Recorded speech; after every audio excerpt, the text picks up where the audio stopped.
Hey guys, we got some news for you, and I think it's mostly sequels and reboots. Good news. First up, Aliens. They're talking about, Sigourney Weaver basically has been approached by so many fans about a follow-up to the Alien franchise, not really to do with so much with Prometheus. And, of course, she gets so much of that she's spoken up about it herself. And it's cool, because, I mean, it was a very strong female character all the way back with Alien, the first one. She played Ripley amazingly. Yeah. Obviously, she came back for each successive one, with Resurrection clearly being the weakest. The weakest, for sure. A lot. Where she was a clone. We kind of talked about that. So you can kind of go in different directions. Well, yeah, one thing I said was I wouldn't really want to see another Aliens movie with another clone. Yeah. But you said something that just kind of was like, oh yeah, duh. This is movies. They can write it whatever way they want. They could have her cryogenically frozen somewhere and then just bring her back. I really wouldn't want to see another clone of Ripley, though. No, I know it doesn't matter. It's the same Ripley, but it's like the... Well, and I think that was sort of the problem with Resurrection is you have Winona Ryder being another droid. Yeah. And then you know that it's a clone, so it's almost not as impressive as... Yeah, when Winona Ryder was revealed, I was like, not really. It was like a B movie for the Alien franchise. Oh, and totally like just cliche to switch genders and like make it, it's exactly. Like, It was like the perfect 90s movie. Yeah.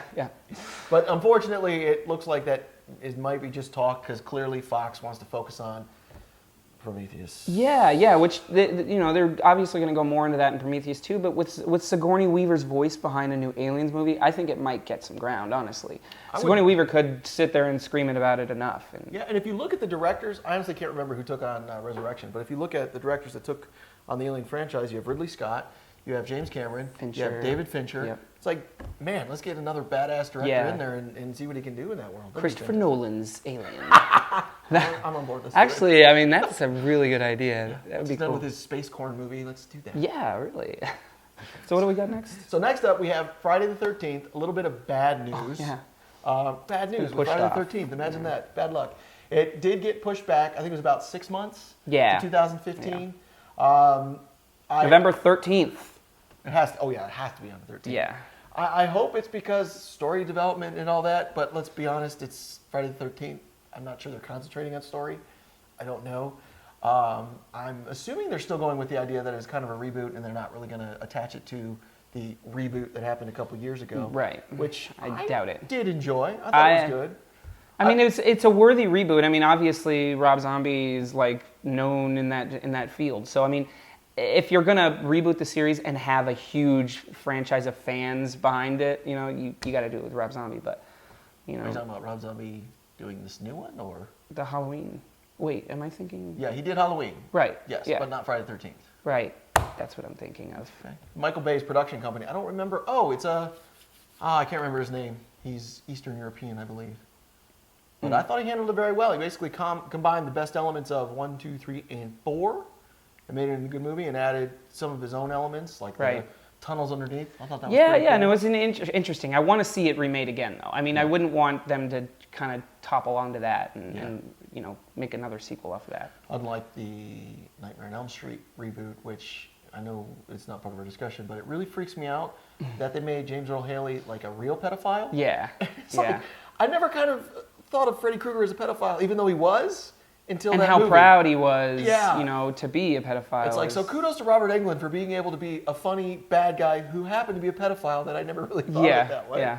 But anywho. Yeah, and next we got actual science fiction news, a Stargate remake, which is awesome. I've wanted them to redo this franchise for so long. I mean, we actually are in an era where the technology that they could use could make this movie really excellent. Roland Emmerich's on board. He wants to redo this. So I think it's good news. I think it's great. And they've got some power behind it because MGM has had some issues in the past financially, but they brought on Warner Brothers. So I think that has a lot of potential. Yeah, definitely. I'm not saying I want to see Kurt Russell and James Spader, but I would like to see Kurt Russell and James Spader. They're phenomenal. Excellent. But we don't need another show, though. Just stick to the movie. I love MacGyver, but I didn't necessarily need Richard Dean Anderson, I believe, but I didn't necessarily need that. I mean, a franchise, let's do 3 movies. That's what they're talking about. That's cool. I like that. I like how they're going basically back to the roots and all. That's cool. Speaking of a reboot, that one I think would be great and is necessary, but a reboot that's not necessary is the classic Cliffhanger. Yes. classic because it's just perfect. There's really not much you need to do to it. It's a 90s action flick, which is awesome. It's got John Lithgow as the bad guy, which is phenomenal. The best part he really about does it, play. yeah. Sylvester Stallone and Michael Rooker basically playing friends who are no longer friends because, I'll be honest, it has an amazing opening scene when... Oh, yeah. I mean, it's been reused in everything, including Ace Ventura. Like when she falls and you're just like, oh, yeah. shit, I didn't expect that to happen. You're like, okay, yeah, I can see why Michael Rooker hates Sylvester Stallone. Yeah, and, when the same thing happened with the raccoon in Ace Ventura, I was so sad. I think I felt more on that one. But yeah, I don't know why we need a reboot of this. I guess some screenwriters pitched it to whatever studio owns it. Yeah. Like, yeah, let's do it. And it's like, what? I mean, it's because it's all of these remakes that they keep on doing, and some of them are successful and some of them are not so much. I mean, we've talked about it a couple times. Dredd was a perfect example of a successful reboot, but this is not Dredd. Cliffhanger is not anything like that. Maybe it's Sly Stallone's fault. Everything he's in. Does that mean he's going to be in it? Because I'm not on board if he's in it. And nothing against him. I would love to see John Lithgow back as the villain.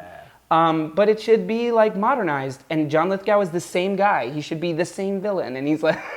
And Leon, the badass black guy. Yeah. He is in like every 90s movie that's badass. I love that dude. Yeah, I mean... And Cool Runnings. I would watch it, but if Sylvester Stallone was anything more than a cameo... Maybe he's the old guy that gets killed right away. There you go. Yeah, there you go. We'll take that. Perfect. I mean, we'd all be happy to see that. Yeah. Do it. Well, tell us what you guys think in the comments below.